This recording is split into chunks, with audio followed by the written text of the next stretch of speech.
kyo ta matingala. Kay kung ang sapo para sa ila para pampadugay sa oras sa trabaho, ang sapo sa toa, mutaot og mga pamilya, mga komunidad, o mga inosenteng kinabuhi. Nang unas tanan, magpasalamat ko sa inyong ginapakita ang suporta sa akong amahan.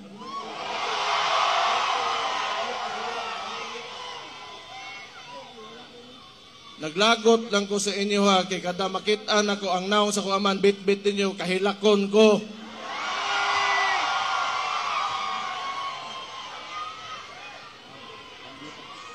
Mugara pod mo. Usobo ko magpasalamat sa tanang Pilipino sa tibuok kalibutan na nagapakita og suporta kay PRRD.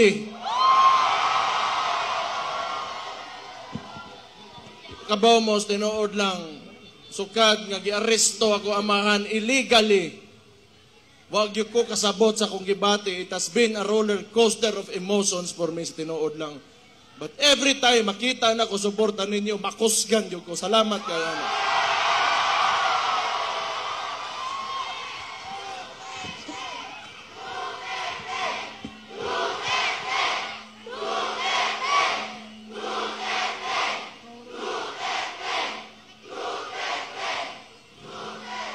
Siguro, gamiton ko ni nga nahimo kong vice mayor ninyo, mayor, morning, sa termino nako karon, morning, last na nako nga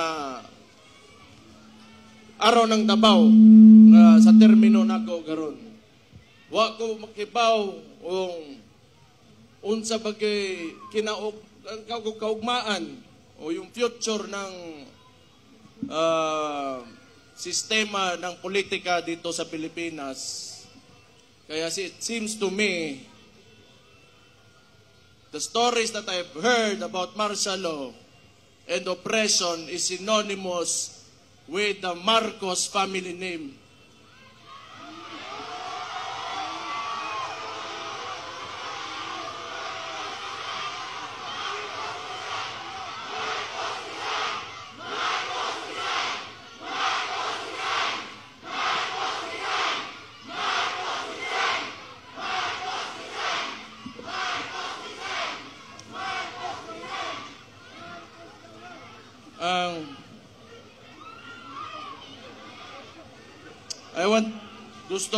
I will take this opportunity to tell Mr. Marcos how I feel about him.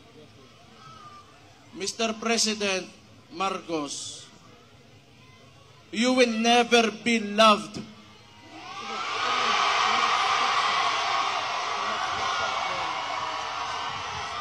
Especially to us who are calling out Rudy Duterte's name. You will never be loved, Mr. Marcos.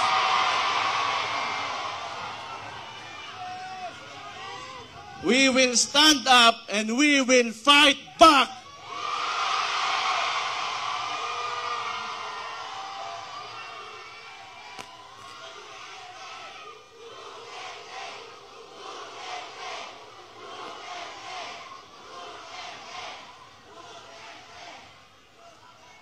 Kita mga taga Davao, ingon ani na siya. Labi nanto mga dugay dire o niya kanang nituo sa plataporma o politika sa kuamahan. Nga ilang gikuha kaning administrasyon ni Marcos o si Bongbong Marcos mismo, binigay niya sa ICC. Murag wala lang, ing-ato na lang, murag walay nahimo ang atong pinalanggang amahan diri sa Tundak Bayan. Kibaw mo, di ko matingala gyud, tinuod lang. Di ko matingala. Nganong ingon ani karon? Kay because Rudy Duterte stood up for every tanang mga traditional politicians, di nila gusto nga kausaban aning nasura ni. Una, along aning with Marcos o kani mga uban ring mga bagagnaw na mga politiko. Di nila gusto nga naa ng Rudy Duterte diha kay mabulilyaso ang ilang mga dola sa gobyerno.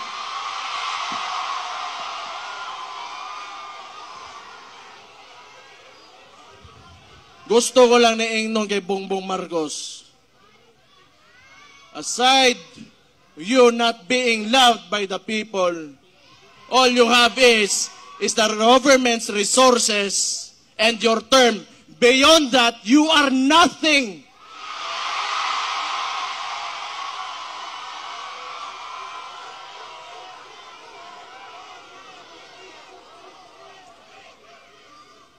Kalimot uroy ang putang ina. Ni kita'y nagtabang sa iya makalingkod sa diha karon siyang ginalingkuran.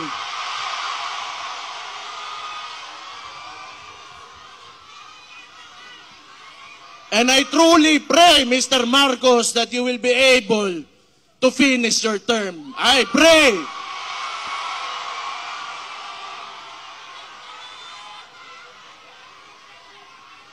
Di ko ta matingala. Kay kung ang sabo para sa ilang para pampadugay sa oras sa trabaho, ang sabo sa toa, mudaot o mga pamilya, mga komunidad, o mga inosenteng kinabuhi.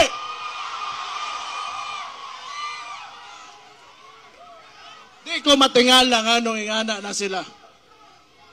Sige lang.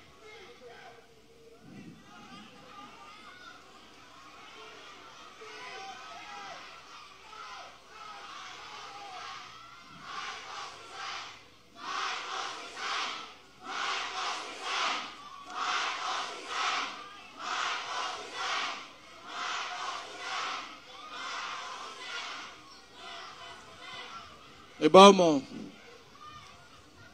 si Rudy Duterte, nga nung naaresto siya, naasa diya karon sa ICC, kay ning barog siya sa iya mga tinuuhan sa politika, nga tanaw niya, mo'y makapasaka o makapalambo sa kinabuhi sa mga Pilipino.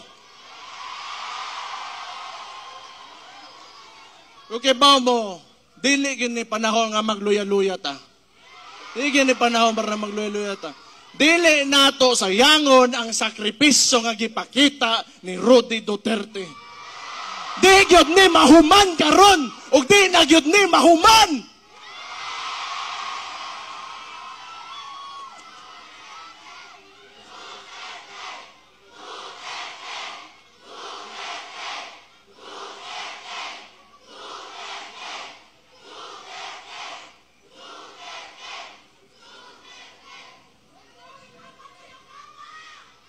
Sige lang. Basta kita, labi ng tong mga contemporaries na ko, some older and a little bit older than me, a little bit younger than me, kita gipadako ta ng mga dabawenyo. Dabawenyo, mapursigihon. Ang dabawenyo, isog. Ang dabawenyo, gusto kaayuhan. Ang dabawenyo gusto ka matuoran. Ang dabawenyo garboso. Mabuhay mong tanan.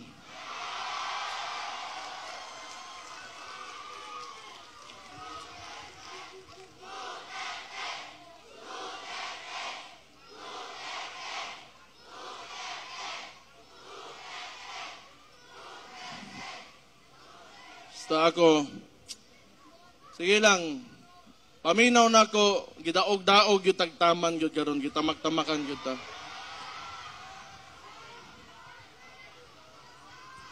Kaya wala lagi mo, wala na yun kong podere, wala na. Kung dili tungod sa inyo mo nang pasalamat na lang yun ko.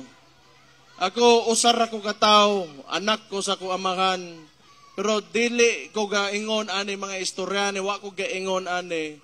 Kay tungod anak ko, dabawin nyo, kundili kay tungod, Pilipin ko nga nito o usa ka presidente nga nangandoy nga makahimo sa nasod na kagustuhan o ganang makapahayag sa kaugmaon sa tanang Pilipino. Dili ni tungod kay atuha, dili ni. It's about us, the Filipino people. Unya, how a government treats his own. Iyang gipapreso. Dili na lang ko mo mention kay personal, pero ingnan na lang po nako, dari usbo nako. Last year, January, giingnan taga Marcos, wag yung kay utang kabubuton. Ang imong amahan, gipalubong sa akong amahan, pero akong amahan, gipapreso nimo, putang ina ka.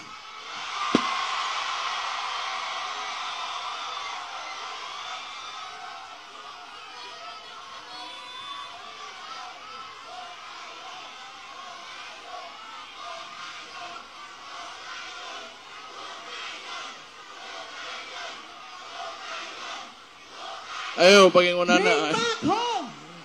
Ayaw hukayon. Dili taan na. Way labot ang patay ang istoryaan eh. Way labot ang patay. Naana na diha. Pasag din na ninyo. Noon, wala man si akong amahan dire, inyong tatay Digong, wala man dire sa Pilipinas. Pero kay baw ko, nagpabilin iyahang inspirasyon o ang iyahang spirit within every Filipino nga na-touch niya sa iyahang termino. Basta ako, ang tambag lang ako ninyo, mga Dabawenyo, kamo mga ubang Pilipino na nakikinig ngayon, do not ever allow your government to treat you how they treated my father.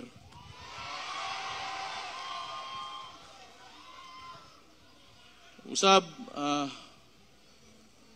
kabalo ko, busy mo ng mga tao, dagan mo laing buhaton, pero makita na ko, in behalf of our family, akong igsoon, ako mga igsoon, tulo na ako ka igsoon, umama, tanan may mga Duterte, na nagsakit karon tungod sa naitabo sa among amahan.